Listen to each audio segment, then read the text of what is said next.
brasileiros de ser responsável pelo menos por 400 mil mortes. Aí, ó. Bolsonaro não é responsável por 400 mil mortes. Não pode responsabilizar ele por isso. Isso é um golpe militar barato por parte dos Estados Unidos. Isso é idiota, esse argumento. É um argumento sentimentalóide de associação.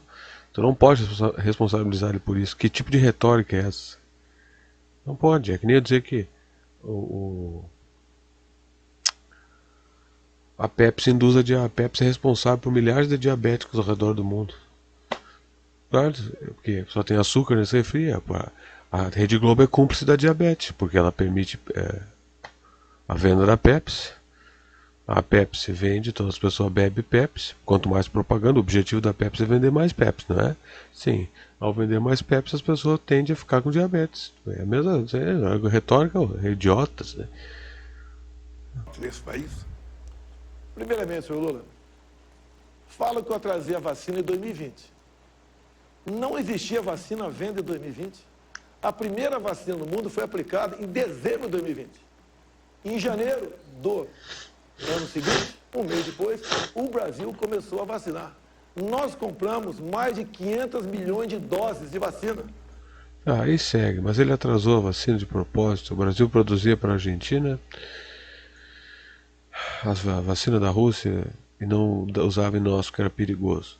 A Pfizer tem influência nisso aí porque é a indústria, que nem o Temer com o Linux e o Windows. O Linux tem os distros, tu contrata um técnico aí, um cara, ele monta uma operação, em cima do Linux dá para fazer um sistema operativo personalizado, sem pagar porra nenhuma, ou sem gastando nem um quarto do que se gasta, quando o Temer forçou vários computadores do governo a usar Microsoft. Então, é a mesma coisa com a Pfizer. Vamos pular isso aqui, porque eles ficam jogando número, né? Mas, certamente... Aí, nesse momento, tem os idiotas do Bolsonaro e do Lula. Vai lá, isso. Aí os canalzinhos deles, vai cada um de um lado, dizendo, não, os fatos são esses aqui, eles não querem matar todos, querem que todo mundo morra. Esses babacas aí. Porque eu não vejo a hora de ter uma guerra civil, uma coisa horrível, onde muita gente morra, só para esses caras ficar com as caras de cu debaixo da cama. Sabe aquelas crianças se escondem debaixo da cama e ficam com os pés para fora?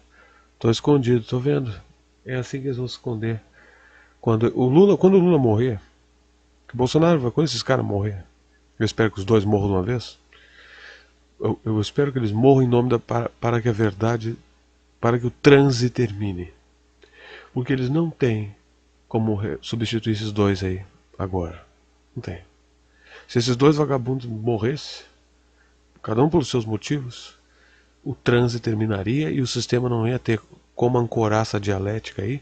O povo não ia ter onde jogar, o transe ia terminar. Que nem aquele cara que vai assim, 1, 2, 3. Todo mundo acorda. Eu quero a verdade, eu luto pela verdade, né? Eu vivo pela verdade, eu não tô nem aí pra Lula, nem pra Bolsonaro, que os dois se fodem e morro. Todos devem morrer. Eu sou a favor de testar bomba nuclear em Brasília. Eu não tô nem aí pra esses caras. Num país ideal, o cara ganharia dinheiro educando as pessoas. Não se consegue fazer um ano. Esse canal foi financializado e não passa de R$200. Um ano. Tá? Então, por que ficar discutindo educação se as pessoas desse país não são assim? O brasileiro é um povo muito idiotado, abobalhado. Eles não gostam de saber de nada. Não gostam. Que esse país termine numa catarse violenta e sangrenta. Assim eu espero. Palavra da salvação. Você não quis resolver porque você não quis entender o sofrimento do povo. Não para com isso. É malvado. Domínio praticou Dados científicos. O senhor atrasou a vacina, depois teve um processo, inclusive, de corrupção definido e denunciado pela CPI, e o fato concreto é que a sua negligência fez com que 680 pessoas morressem, quando mais de metade poderia ter sido salva. A verdade... Esse cenário não vai envelhecer bem. É verdade. Ele vai negar tudo e quem apoia ele vai negar, vai dizer que o Celso Daniel, ladrão, vai pra Cuba. Não adianta discutir isso, as pessoas têm que morrer. Tem que ignorar, nós estamos lascados, as pessoas desse país são horríveis, não adianta. É um problema humano esse, não adianta. Eles vivem num outro. Não adianta. Se tu falar pro pessoal do PT que eles têm que queimar a embaixada americana, matar uns caras também, vão dizer, não, isso é feio. Então não dá, não tem como conversar com esses caras, porque eles iniciam as conversas deles partindo de princípios mentirosos. Não dá, não tem como discutir. Então a gente tem que ficar fazendo isso aqui. Não é para quem está contaminado. A vacina é para quem ainda não foi contaminado. E aí? Nossa, tá, foda-se, o que tem isso aí? A questão do tratamento precoce, tendo ou não comprovação científica, que era algo inédito no mundo todo, tirou-se a autonomia do médico, a tal da receita off-label. Isso que foi castrado no Brasil. A história mostrará quem está com a razão. E isso que o senhor fala de vídeo no YouTube, eu zombando, é só ver as imagens. Exatamente o contrário. É uma gripezinha, gripe coisa de boiola. Ele falou assim. Falou. Falou sim. Mas o que vê uma coisa, não importa. Porque se tu anda na rua, as pessoas vivem como se não houvesse mais pandemia. Não importa então, quer dizer, a pandemia não acabou.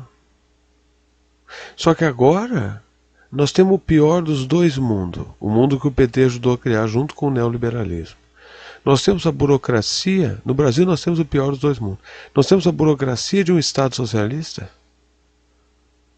Esses direitos trabalhistas tudo viraram burocracia. Porque eles enxugaram os direitos e deixaram só a burocracia, que é para fazer uma peneira, e eles nem tratam mais os desempregados. Nisso o Ciro estava certo, que nem conto mais nas estatísticas, que eles já desistiram de trabalho, coisa.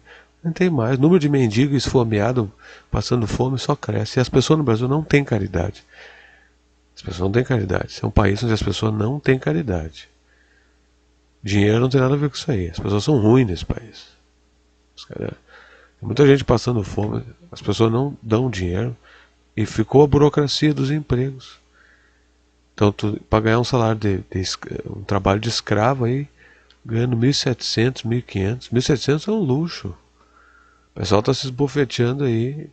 Tu tá à mercê do patrão que vai lá olhar o critério dele, porque é um trabalho ridículo. O critério dele para selecionar alguém é se ele for com a tua cara. Porque ele pode escolher num pool aí de 100 pessoas passando trabalho. Ou eles falam assim, pede experiência em áreas onde não tem que ter experiência. Por que eu tenho que ter experiência para ir lá para, sei lá, carregar uma pedra? Eles pedem experiência, tipo sanguíneo. Essa burocracia da vacinação aí criou um problema, aumentou o desemprego. A burocracia da vacinação aumentou o desemprego. O Bolsonaro sabe explorar isso com razão. Agora, quem é que ajudou a criar o desemprego? Ele. A esquerda, tudo que é contra o Bolsonaro, a esquerda é a favor. Eles não medem consequências na realidade. Por isso que eu sei que esse pessoal vive no outro planeta. Então essas burocracias resultou que muita gente não tem como. Não tem nem documento. Tem gente que não tem. Tem gente pobre, ou porque nunca precisou, não tem os seus documentos. Não tem documento, não tem esse compêndio. Parece que o cara tá entrando na CIA. Uma das razões que esses miseráveis. Vamos supor, como é que um cara vai sair da mendicância? Tem uma pessoa mendigando, tá? Tu acha que o mendigo tem documento? Histórico de tipo sanguíneo? Tudo isso é a esquerda que ajudou a impor essas merda aí. Porque eles permitem que os neoliberais venham e destruam o país e fica esses restos de lei para trás que eles não mexem mais. Então tu fica com as leis oca. Tu não tem direito trabalhista. Tem umas leis atiradas aí que exigem como é que um cara. Vamos supor que o cara ele quer trabalhar. Ele não é alcoólatra. Vários mendigos têm problemas com psicotrópicos. Eles bebem, eles fumam pedra, eles não é que eles queiram ser mendigos. Eles se sentem incapazes de fazer aquela transição para a vida do trabalho social, como se tivesse trabalho também, e como se a sociedade brasileira fosse receptiva e tivesse um mundo maravilhoso os esperando dentro da tal da sociedade brasileira, que é uma sociedade de consumo fútil de idiotados. Então tu tem que escolher, ou é um mendigo, como é que eu passo para esse trabalho doloroso entre ser um mendigo? Por isso que nos Estados Unidos ser mendigo é desprezado, porque o mendigo nos Estados Unidos tem chances. Ou alemão, outros países aí. Ser um mendigo nesse país aí deve doer mesmo. Porque a sociedade lhe oferece a oportunidade de ter sucesso no seu campo, de fato. E acrescentar algo à civilização com... Bom, o Brasil tem, mas é tudo destruído, ninguém protege nada. Então como é que o mendigo vai fazer? Quer dizer, no teu esforço individual, tudo bem, mas no teu esforço de carreira, teu esforço financeiro, tudo se perde. Tudo vai para as picas. Tu anda nas cidades, tem prédios abandonados aí. Prédios que eram históricos. Isso é histórico. Tudo que é histórico no Brasil fica abandonado. É horrível.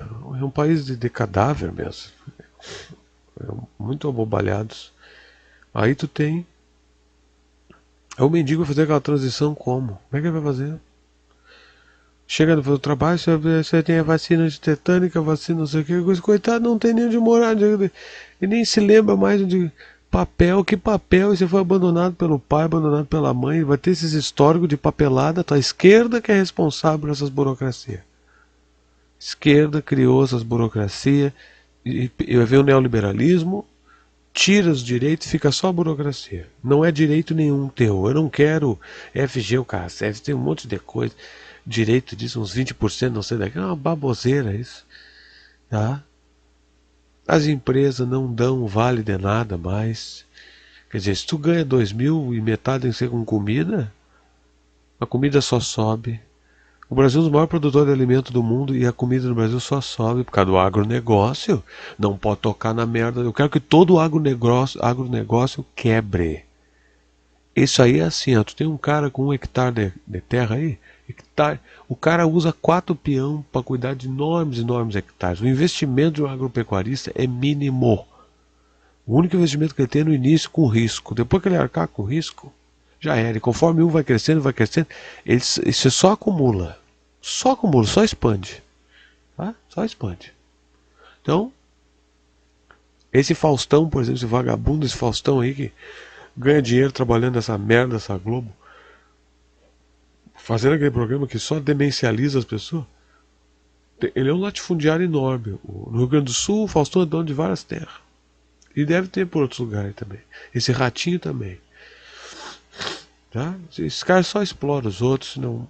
E tem gente que trabalha até os 70 anos com salário de agropecuária de 1.500. Passou a vida inteira carregando saco de soja. É um horror. Olha, horror. O pessoal aceita. Aceita. O votante do Bolsonaro é esse explorador aí. O Brasil é um país feudal. O agronegócio tem que quebrar para que indústrias sejam investidas. Tem que tirar o protagonismo do agro. Aliás, quem definiu o Brasil como um país de agropecuária foi os Estados Unidos.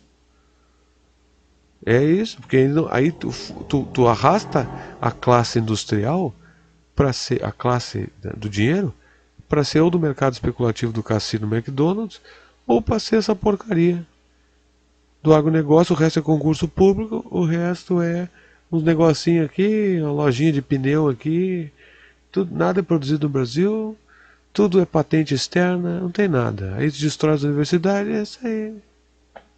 Que alegria, né? É um monte de picareta vendendo coisa importada da China inflacionada. É isso. Isso é uma desgraça. Isso é uma desgraça. Desgraça que eu quero saber de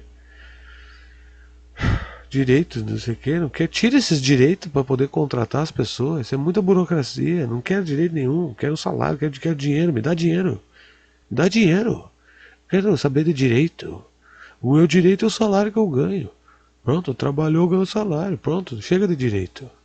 Ninguém quer saber de direito.